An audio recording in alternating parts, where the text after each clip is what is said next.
What's up, my people? How on a day waiting they happen waiting this up? Let's talk about racism.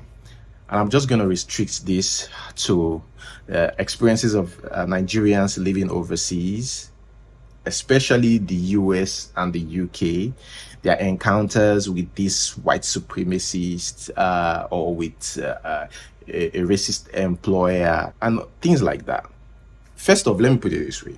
I think we should find another word to replace that word relocating. I think it should be replaced with the word restarting. Because, when you go to another country, especially these developed countries, most of the things that are being valued in your country, your certificate, your professional courses, all those things become nothing to these people. Even though you can actually convince them that, look, I know this, I didn't just get this certificate, I know the work. They still want you to go through their own system because you are a foreigner. Guys, I'm just very upset today. And what is infuriating is the job market. Especially for us immigrants here in the UK. We're dropping loads of cash, our tuition fees were like what, times 2, times 3, times 4 of what the locals pay, and for what? For what? We don't even get to whine about it. Let me tell you, what really grinds me, is the downright racism in this job game. They act like our experiences back at home, in my case Nigeria, doesn't mean squat here. I have seen top tier filmmakers banking big wigs, flipping burgers because no one here respects their hustle. It's a freaking disgrace. And you would think that all the degrees and accolades would count for something, right? Nope. They treat us like we just fell off the turnip truck. And that...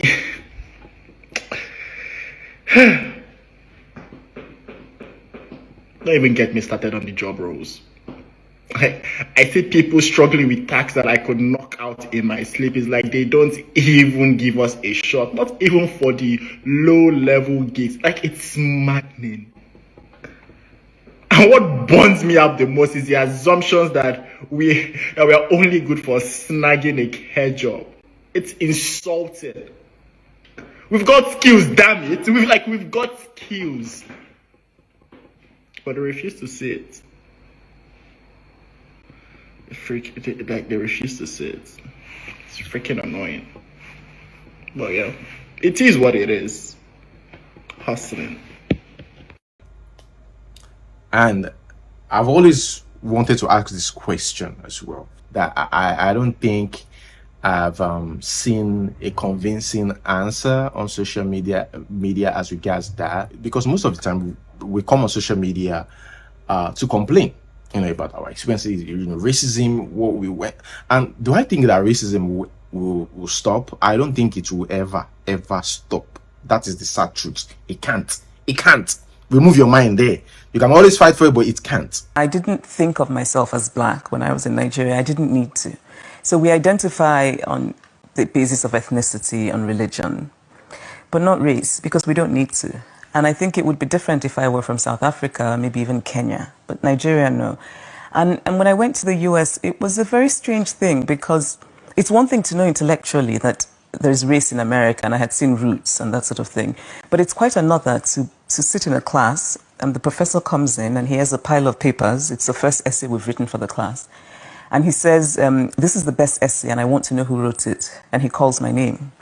And I raised my hand, and on his face, I saw surprise. And it was a very small, fleeting moment. But it was a moment where I realized that for him, it was surprising that a black person had written the best essay. Why?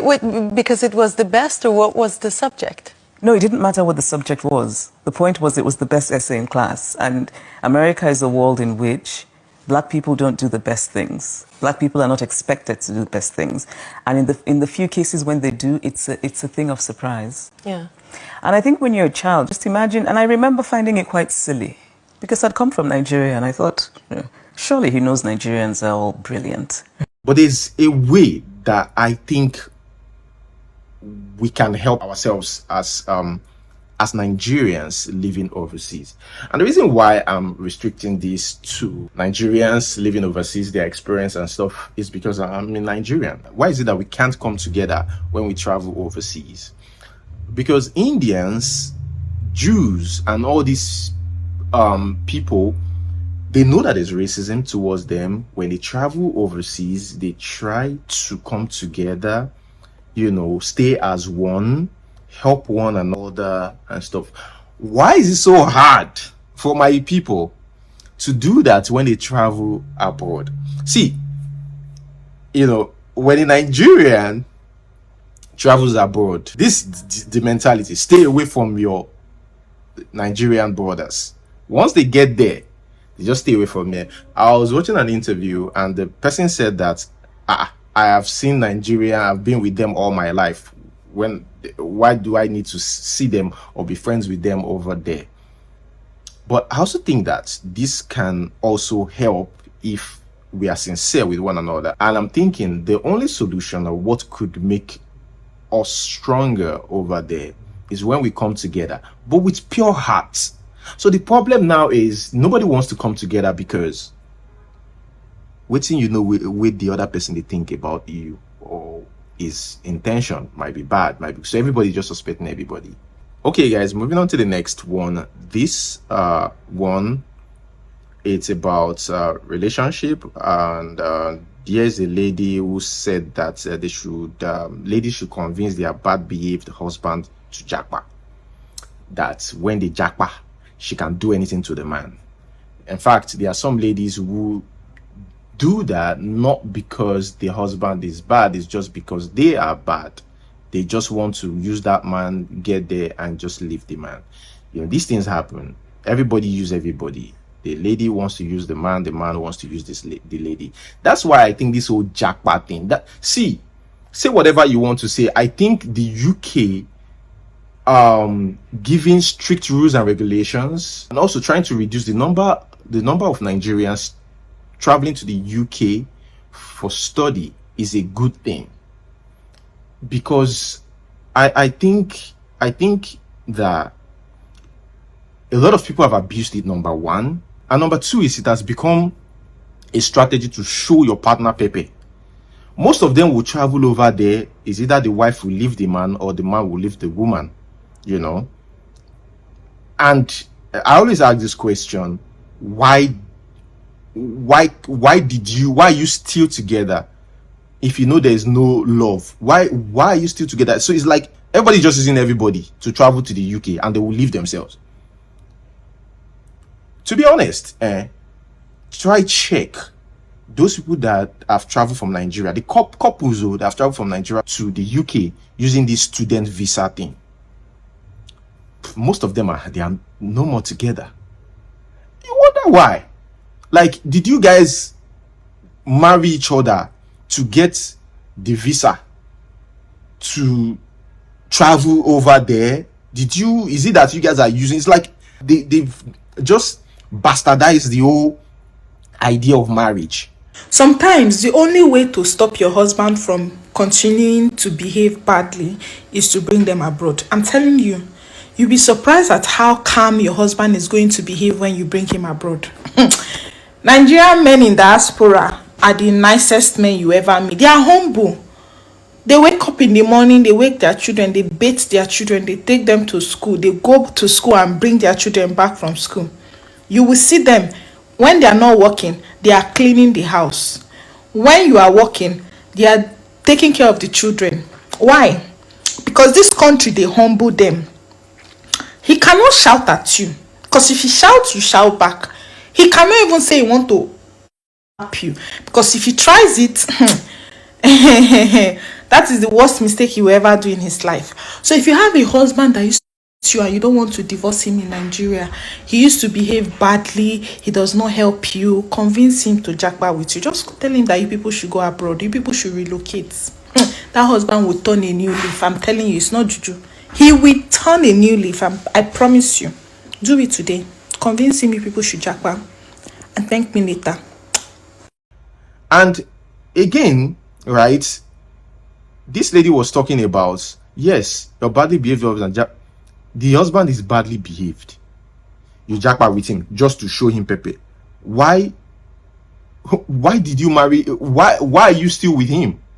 Do you have to be with him to japa together? That's exactly what I'm saying. People are using it to show another person Pepe. Why not leave the man if you are not okay in the relationship or in the marriage? Sorry, why not leave him alone and just save yourself the whole relationship palaver? Okay, I stumbled on this one. So this lady, look at what she said about her ex who is now married. Let me read. Congratulations on your shameless and useless marriage. May your marriage taste the 5 rules of grief. May God punish you for the rest of your life. From my heart, I wish you nothing but pain till you rest in the bosom of devil. Okay. I know now you're saying, why? What did this person do? Why would you even, curse someone just because you guys are no more together? Why would you just curse him? That's because the mumu guy tagged the lady. So you're getting married. It's like now people use marriage to how am I going to put this? To oppress. See, Nigerians saying we use everything to oppress one another. You now use marriage of all things, to oppress. Hi, God Almighty. Marriage of all things are easy to oppress the other person. Marriage. Isn't marriage easy? How can you be using marriage to prepare the other? You see, I've seen things. I've seen things on social media. Like people get married and send their ex a message. You just lose guard. Your soulmate. Your soulmate is now with another person. Oh, hello, good morning. I am here chilling with my husband. I'm sorry you lost. I've been promoted to level of wife. What you cannot do. Hey, what God cannot do does not exist. By the time you start, having disagreement at home, my dear, face your marriage. Face your marriage. First make your marriage. First give yourself 10, 15 years. First. Before you started to use marriage, they oppress. So this guy tagged, and according to reports, they said that the girl gave the guy money for business. The business, grew, and the guy left the girl. That is according to a comment. I wouldn't really take that serious. I'll take that with a pinch of salt. But yeah, it could be true. So it's crazy, all this, guys. Let us move straight to the next one. Okay, guys, we're going to end it with this. This is a video of Victor Oswagu and Charles Awurum. These are veteran actors, Mr. Ibu's friends, who said that they got the news while at location and they couldn't continue. It was very hard for them to continue because, we're talking about Mr. Ibu. Apart from the fact that they are very close, he's also a colleague and a well-known actor in Nigeria, comic actor in Nigeria. So they just had to stop whatever they are doing on sets because of the news. They were in Ghana at the time, and the next day they released this video. Let's watch. Yesterday, the industry in Nollywood was thrown into sadness. It was a huge shock, a very big shock, to lose one of us, a brother, a colleague, and of course, one of the giants in comedy world. That man is full of life. Yesterday was not a good day at all. The news was a very bad one because immediately we heard it, we were weak. Yeah. We could not shoot because we are on location in Ghana. Yeah. We could not shoot any longer. Yeah. That was the end of shooting for yesterday. And today we had to excuse ourselves from location because there's no way our brother will go like that and we'll be on set shooting. It was not easy for us. It was not easy at all. Talking about Igbo, people don't will know this man. This man is a trailer, a vessel load of comedy, a vessel load of comic character, a vessel, he touched life. Yeah, I came into the industry before Ibu, but as time goes on, I started looking up to him. He had so much to offer. Yeah. Had so much to offer that we really lost something. Everybody has lost somebody. We lost somebody. We lost somebody. But Yeah. God knows everything. Yeah, God knows everything. Because now they give. Yeah. None of us know when he was created, and none of us know the agenda where God gets for him as he come into this world. But I think people take joy, say there are people that today will always beat their chest that Ibu, in course of his enterprise, healed them.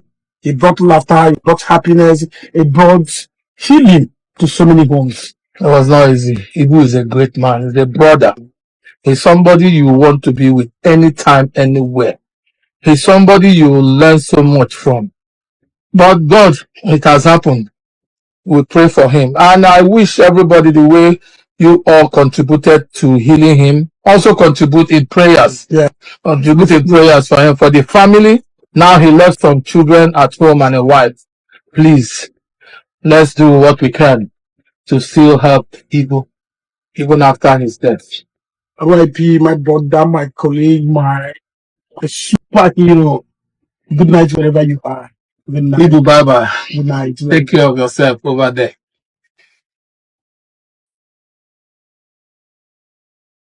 Okay, guys, thank you so much for watching. I want you all to like this video, subscribe. Until we see you next time. Peace.